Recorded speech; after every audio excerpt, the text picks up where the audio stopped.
Hey guys, it's M3. The game has been out for a very long time now, and we've discovered a whole lot of things about a whole lot of characters. And this guide goes over some of the advanced techniques and the niche interactions that might help you with your Harmony gameplay. So let's get right into it.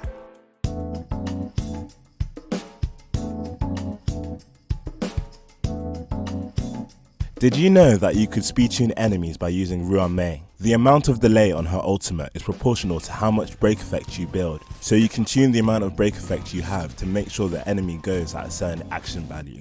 This is important for teams that deal DOT damage and teams where you want to get hit, since enemies take DOT damage at the start of their turn and can't attack when they're delayed. In these teams, as long as you can build 180% break effect to maximize her damage bonus passive, the rest is up to you. You can decide when the enemies can go. For example, in a casterist team, you can tune the enemies to go right after you use the dragon, so you can get the maximum amount of charge from them dealing damage to your teammates. Or in a DOT team, you can tune them to go right after Kafka so that you can stack on more DOTs before they take their turn. Break teams are quite an interesting case, since they don't scale with damage bonus like the other teams, meaning that you can build less than 180% break effect on those teams. This can be especially useful in Boot Hill and Firefly teams where break DOT can deal a significant amount of damage. Do keep in mind that building less break effect can affect Ruan Mei's personal damage, which can contribute significantly to some teams.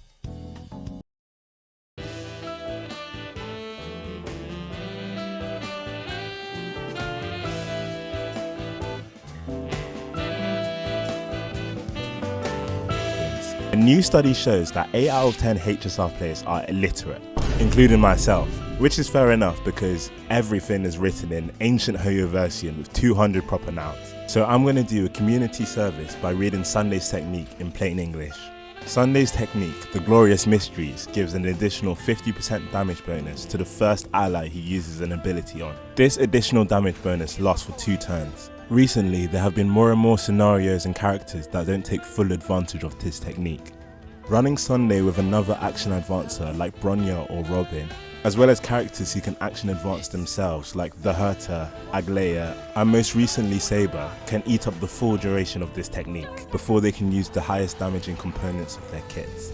Leading on from this, the Sunday tech is to use your first skill on a Harmony sub DPS such as Robin or Tribbie instead of using it on your main DPS. Since Sunday's skill doesn't advance Harmony units, it allows them to keep the 80% damage bonus, 50% from the technique, 30% from the skill, for much longer, greatly increasing their personal damage for a larger portion of the battle. For Robin, her ultimate allows her to leave the action order, meaning that the damage bonus could potentially last for 2 full Robin ultimates, or even longer than that if you have enough energy to cast Concerto before Robin takes another turn.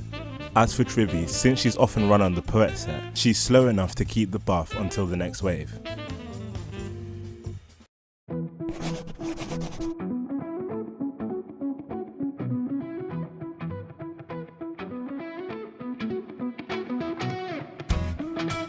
Robin has been in relic jail for far too long now, being forced to run 2-piece attack because there aren't that many relics that synergize with her kit that well. But with the release of new characters and relic sets, Robin has gained new niche build paths that I want to talk to you guys about. Both Finon's relic set, the Wave Strider Captain, and the 2-piece Planar, Arcadia of Woven Dreams, can be used by Robin. The Wave Strider Captain gives twice as much attack in comparison to the 2-piece alternatives, in exchange for stat consistency because it doesn't necessarily have 100% uptime. However, sustains like Hua and Gallagher can proc this effect, so it's actually not that hard to get 2 stacks of help. As for the 2-piece Planar, Arcadia of Woven Dreams, it can be used in Finon teams to maximize Robin's personal damage.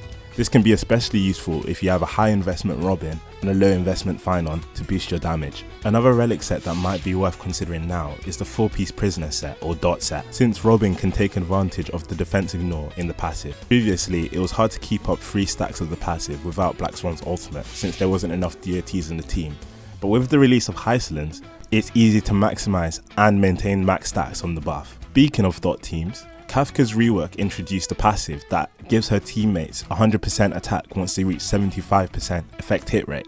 This means that building effect hit rate chest and a few EHR subsets on a Kafka Dot team is more stat efficient than building an attack chest, since it would take 8 EHR substat rolls to reach the threshold for the 100% attack buff. in comparison to running an attack chest, where you would need 15 attack percent rolls to reach the same amount of effective attack. This also opens up the possibility of Robin building the 2-piece Pancosmic planar set, since it reduces your required EHR substat rolls to 5 and provides attack which is beneficial to Robin's kit.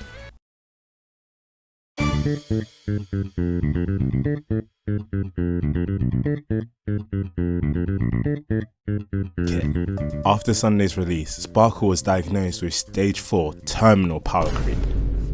But fortunately for her, the recent meta has treated her well, and now she's finally in remission, thanks to the release of Archer, the strongest free DPS that we've ever received, who can take advantage of Sparkle's unique ability to generate skill points in bulk, which leads us to our next tip. Sparkle can generate an additional skill point with her ultimate if she's running Ruan Mei's Light Cone. As long as you have above 150% break effect, Sparkle's ultimate will generate 5 skill points instead of 4. Since Ruan Mei's Light Cone already provides 60% break effect, you need 15 break effect substat rolls to fulfill this passive, or 10 if you run a 2-piece break effect combo.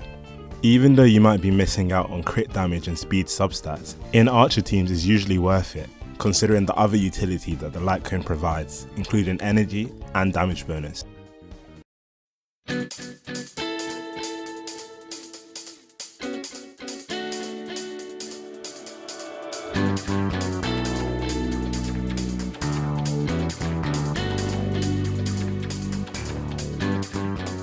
Even though Tribbie may seem simple and easy at first glance, there are a few fun things you can do to maximize their output. One important thing to note is their strong synergy with joint attacks. These are attacks where the summoner and the member sprite attack in conjunction with each other, such as Aglaea's enhanced basic attack and Castoris' enhanced skill. This is because these attacks generate more energy for Tribbie by triggering her A6 passive twice per enemy, as well as triggering the additional damage from her ultimate twice per enemy. This is specifically important for Castoris, since her enhanced skill can target up to 5 enemies, meaning that it can deal 10 instances of additional damage, and generate 15 energy for Tribbie, or even more if Tribbie's running an energy regeneration rope. So if you have a well built or high investment Tribbie, it might be a DPS increase to use your enhanced skill rather than exploding the dragon straight away. A bonus tip for Tribbie is that you should be mindful of using Dance Dance Dance on a team with her. This is because the action advance affects characters that are lower in the action queue more than faster characters. So you may end up in the situation where you speed tune Tribbie to be slower than your teammates, and suddenly they're rocketed up the action value order to be ahead of all of your teammates. This is something to watch out for, because if you're not careful, it can lead to uptime issues with Tribbie's ultimate.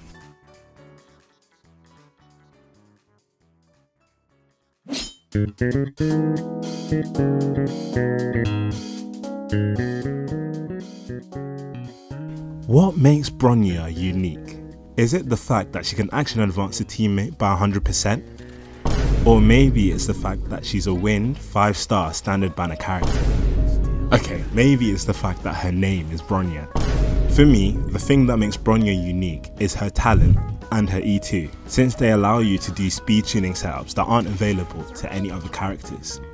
In the example shown, I'm able to get an additional turn on Boot Hill by not using Bronya's skill and using her basic attack instead to action advance her. This is because Boot Hill is so far ahead of her in terms of action value because of using the Eagle set, and E2 would have the same effect as well. Since Boot Hill is so far ahead, he can reach the 200 speed breakpoint, but Bronya can't. If Bronya were to use her skill, she would technically slow Boot Hill down to her action value, which would prevent him from getting an additional turn. By using Bronya's basic attack, we can allow Boot Hill to go ahead with his turn and catch up with him to action advance him again for an additional turn.